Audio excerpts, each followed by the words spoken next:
Dungeons and Dragons, Satan's Game.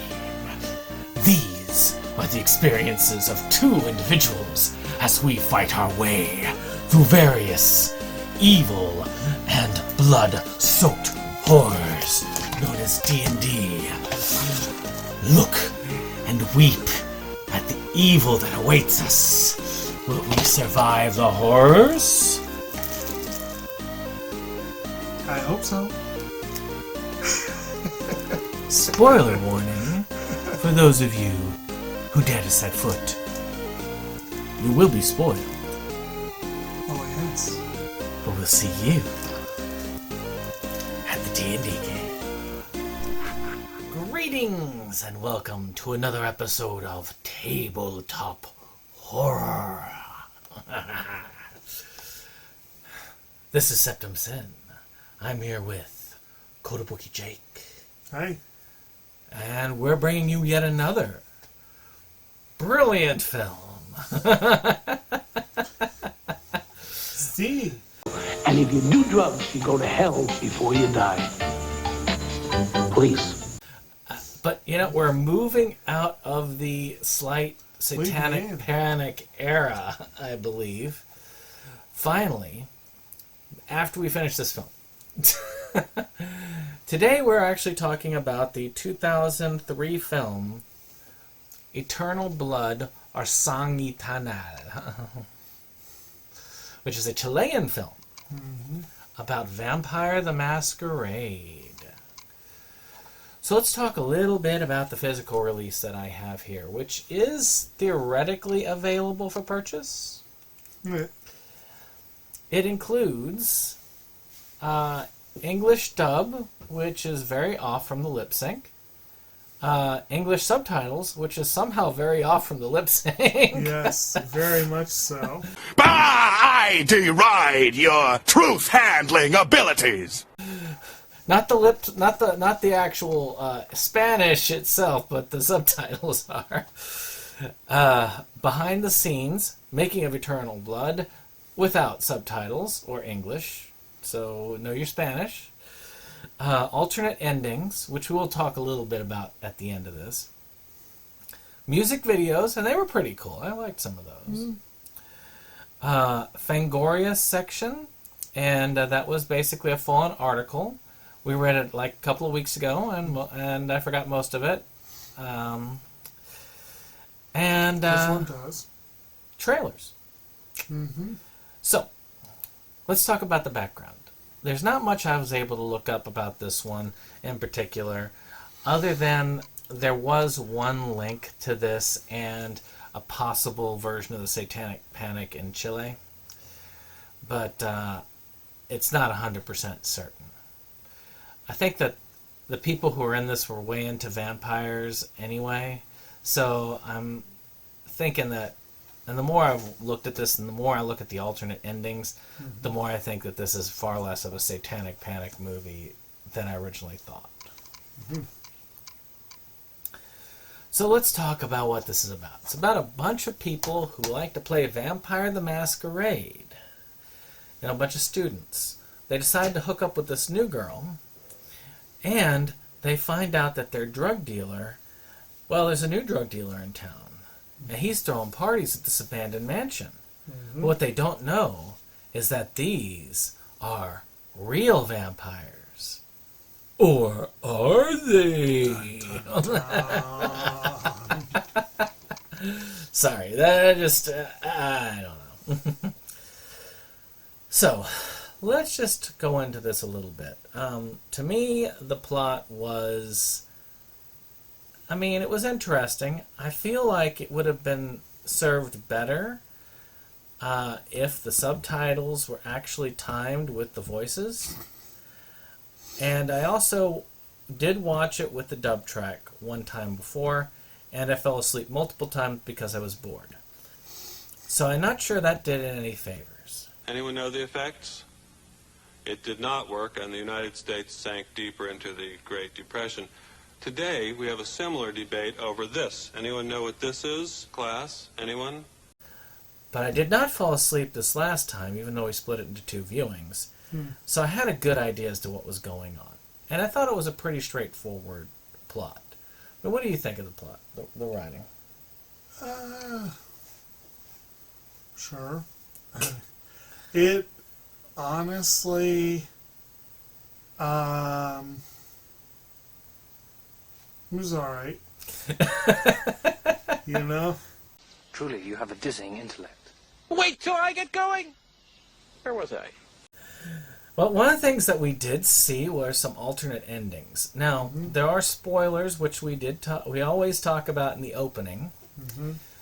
But in the end of the original one, you kind of are left wondering whether this guy is a little bit crazy or whether there really are vampires. Which they kind of sort of hint that they are really vampires at the very end scene. Where I think it was pretty clear. Yeah. You know, where it shows like her like flatlining and then, of course, the eyes open at the end. Yep. Now, one of the alternate endings would have made this much more delightful for me. Which is where she opens her eyes and it cuts to the gaming group saying, "Hadn't you open your eyes?" Yeah. And then just, taking off for the day afterwards. I think that would have been a superior ending. And since I probably won't watch this film again, I'll just pretend that was the real ending, and we'll move forward from that. Well, it'd be like Stephen King said at the end of Dark Tower. If you want this to be your ending, you can leave it, or you can turn the page. Yeah. Although in this case, it's more you had already had the ending, and then you found out, wait a minute. You were giving us like, so do you like this ending? If you don't, turn the page. We did. I like the other one better after the page turn. But what do you think? Which was your favorite ending of those two? Do you like it better, like the idea that... I like the simplicity of the original ending, and there is a dark, twisted part of me that was like, that was one of the best parts of the movie. But on the other hand, the idea that the whole thing was a game, that has an appeal too. It's better than the whole thing was a dream, because at least it's slightly creative. I mean, I can easily see... I mean, it's very feasible, that plot line. Yeah. The biggest thing I had problem-wise with the ending was that I really feel like they could have made it more ambiguous as to whether he was crazy or it was real. Because they started... Really and truly, they had no hint at all that he might be crazy until he started taking his gun and shooting them all. And then you left going... Pretty big hint. Yeah, and then it's like, maybe he just went off as rocker. But I really think it would have been cooler if they'd made it a lot more subtle. Because this dude, I mean, he does use a lot of substances. So it could be that he's seeing it as vampires and that they're actually not vampires. I do think that would have been a pretty cool, ambiguous ending. It is, I think you could say, pretty accurately, that he would be what you might call an unreliable narrator. Yeah. And, yeah. So, I guess then comes to the acting. I always am a hard judge when foreign films with acting because I can get a little bit of the feel of what they're doing, but I still feel like I'm missing something in the delivery that I would need to know the language more fluently for.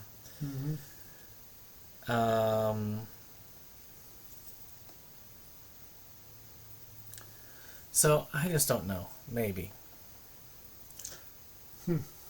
But what do you think? I mean, you're usually a little bit better about picking out the nuances of a different language in the acting and making sure that the acting is right. What do you think? I could also say that I am much more familiar, or at least relatively familiar, relative to other languages. I'm familiar enough with the Spanish language and with acting in the Spanish language that I do feel like, yes, some nuance is lost, especially because I'm not that familiar with Chilean acting. But I feel like it's less of an issue than it would be for a lot of films. I think one of the other problems for me is the subtitles. Mm-hmm.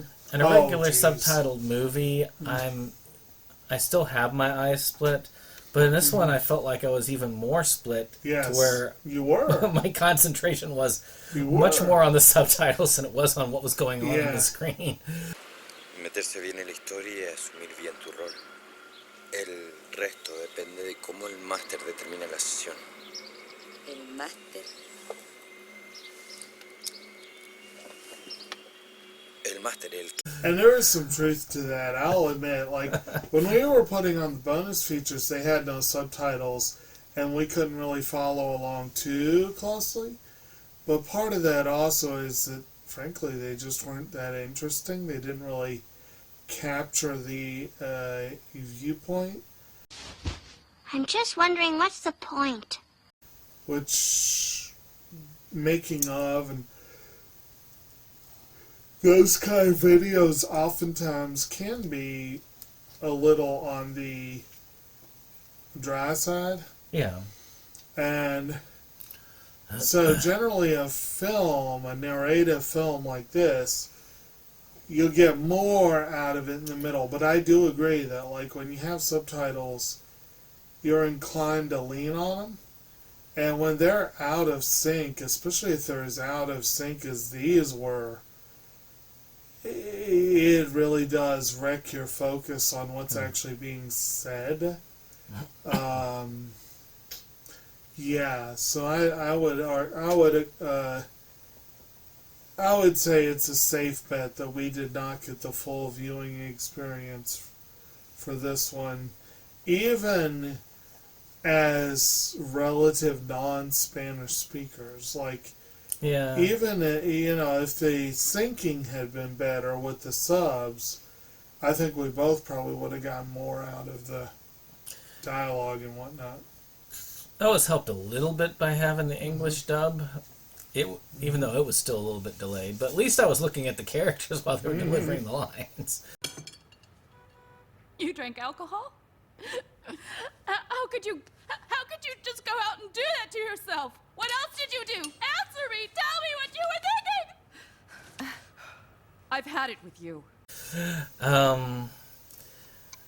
But let's go on to some of the effects work. Okay. Now, I thought that some of the vampire makeup was pretty cool. Mm-hmm. And I like the weaponry that they use. I mean, the girl has those little things on, the spikes on her fingers. Yeah. And I thought that was a pretty cool weapon. That scene with the priest at the beginning where they're actually playing the game and you see and you can see what the game is making up. Yeah. I also thought it was kind of funny because you got all these priests just walking up with shotguns ready to lay waste to them. I thought that some of the effects were not too bad. They had some good flying effects and the makeup was really good. Yeah. I mean, they were ugly vampires, but you know. Yeah. But still, I thought that the makeup was relatively decent for that. What are your thoughts on that? I concur. Who knows where thoughts come from? They just appear.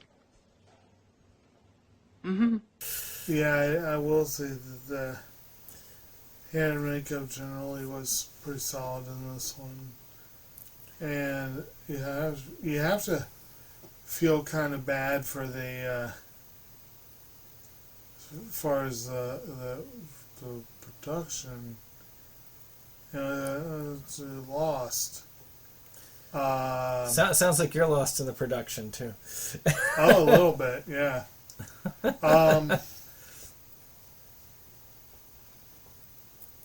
Yeah, to be honest, I did just lose where I was.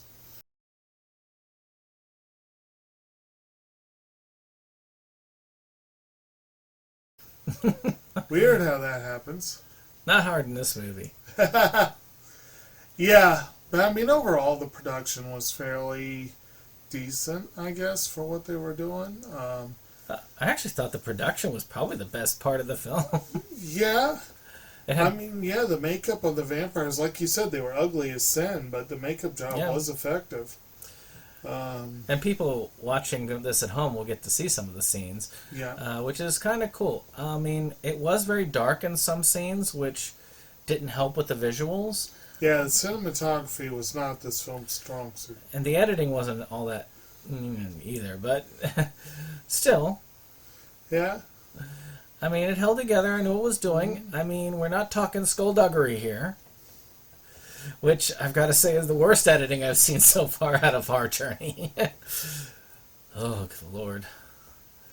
Yeah, how's that for an album title? We're not talking skullduggery. Indeed. So, let's talk about music. I really think music is another potential strong point for this film. Now, I don't know if all these songs were made specifically for the film, but they did have music videos that were tied to the film.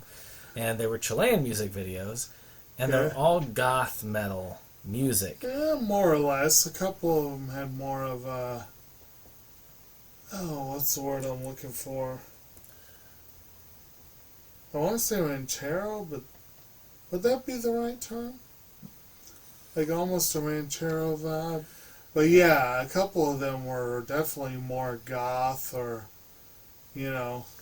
industrial or something along those lines. And I actually think that, like, if you are, if you're a goth vampire kid and you were, like, in that, like, early 2000s age and you spoke fluent Spanish, you'd probably get the heck into this movie, Yeah. I mean, it is pretty good on that end. But, again, I say that for that part because I didn't care much for the music, but I felt like the music was very much suited for the audience. And I admit, I wasn't a vampire or goth kid, so I am not the audience for this film. Alright. Well, that chair, I felt like the chair was going back a little bit.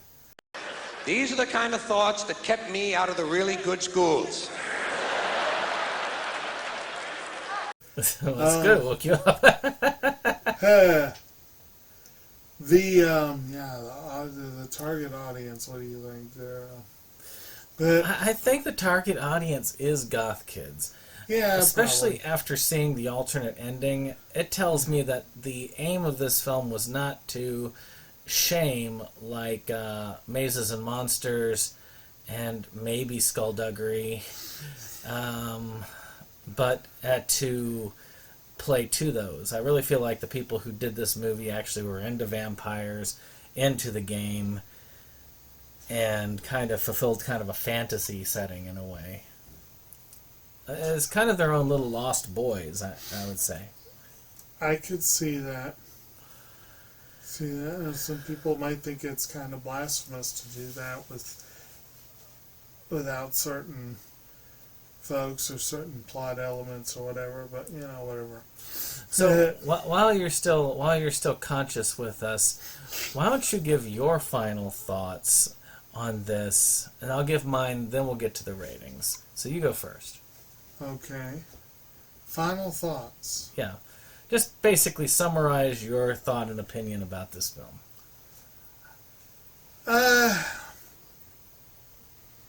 It's kind of drags a little bit. Maybe more than a little bit. It does not seem to be as good of a self-colonizing It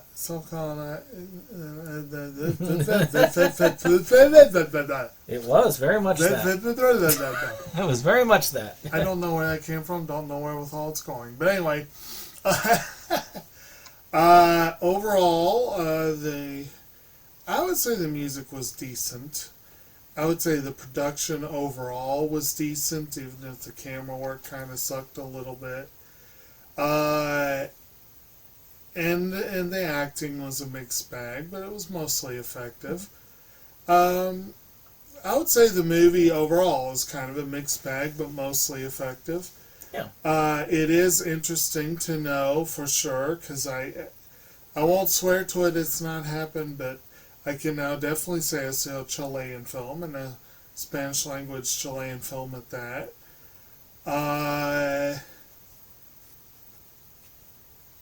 It's, yeah, I'm glad I saw it, but it did not, obviously, it did not leave a super lasting impression for me. Yeah, understandable. Yeah. Well, to me, there are many gaming movies out there. Lord knows I've seen a number of them. Yeah.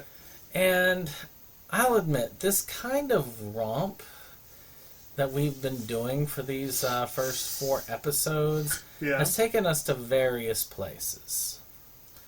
To places of doubt, to places of religious fervor, to places that we normally wouldn't go when we're talking about D&D or any type of gaming film. Right. And there are not a ton of Vampire the Masquerade films out there. So, or at least none that you see, not as many you see them playing it. So, to me, having a cool vampire film kind of based on Lost Boys with Vampire the Masquerade roots in it does excite in some ways. And the potential of this film is pretty decent in many ways. I like the idea of having it been all a game. I even don't mind the original ending all that much. And, who knows, maybe one day someone will take this idea, run with it, and create a modern masterpiece from Sang Eternal. So, let's talk ratings. Let's put a number on it. Yeah. So, we do this in a roundabout way, I guess you could say. But we rank this on 2. And that is 2. No more than 2. Not on to 3. Certainly we do not stop at 1. But we do 2 ranking systems. The first is the tabletop connection. So, this particular score is a score of 1 to 10, where we say, 1, how strongly it's represented in the film, and 2, how accurate it is to tabletop gaming. It doesn't have to stick to D&D necessarily. If it was sticking to D&D, this would lose badly because it's not D&D. But it does need to show some accuracy to the material it's covering. Right. And of course, it has to be, and also how much it's in the film. Wet Hot American Summer, which we just covered, that one got a poor score, not because it wasn't necessarily accurate to the material, but because it barely had any mention in the movie. Mm-hmm. So, with that being said, I'll give this one a 7. Huh. I give it a good rating because it did strongly emphasize the use of Vampire the Masquerade in the game. You could tell what they were playing. You could see the dice rolling. You knew what they were up to as a group.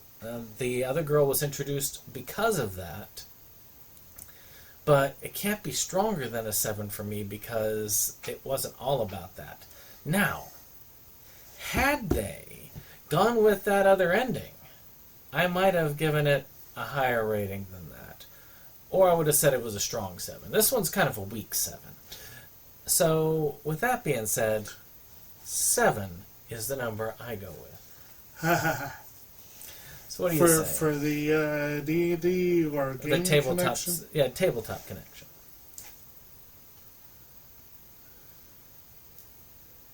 I'd probably give it maybe a 6. Okay. Let's go with a 6. I think primarily because it really is hit or miss which movies will be on it at any given time. Mm-hmm. There might be a lot of them. It might be no votes then. And indeed. Yeah. It's truly a riveting film. Yes. 6 for the D&D connection seems, or gaming. Yeah, like I say, I wouldn't do very well with the Yeah. D&D connection. It seems appropriate because there were some people playing that end would up it significantly. It would be a solid 7 with that end. Because then it would just be all about them playing. Yeah, exactly. Because, it might even go up to 8 in that case. But, you know, movie, you missed the boat there. You know, you missed the opportunity. Well, don't worry. Opportunity's coming stronger for these D&D or tabletop connected ones. And so then our second score is LARPing, the LARPing score. And again, how it's much like the tabletop score, except it has to do with LARPing. Yeah. How accurate it is and how much it has to do with the LARPing. So, 1 to 7 on LARPing. Well, Vampire the Masquerade is a game Wait, that is this scale 7? What, 1 to 10, I mean. Yeah. So this is Vampire the Masquerade is a system that is very connected to the LARPing community. Though there wasn't a lot of LARPing involved, one could say a lot of the fact that a lot of their role play as vampires with the clubs and all of that could be considered LARPing. And that would have been significantly reduced with the ending that they were giving it.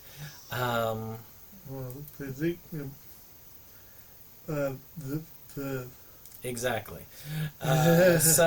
But there's still not a lot of LARPing going on. I'll give it a 4 because I think that it's a stronger connection than, say, Skullduggery. Yeah. But it is not quite LARPing, but it's close. It's getting closer. I think it's actually closer than we've ever been before to true LARPing. I think, again, which ending you go with it really does have an impact here, because if you read the alternate ending as it was all a game, there was no LARPing. Then there was really no LARPing because we basically watched the in-game the whole time. Yeah. But if you go with the read of it being more of this is like real life sort of deal, they were definitely, if nothing else, doing some serious cosplay. Yeah.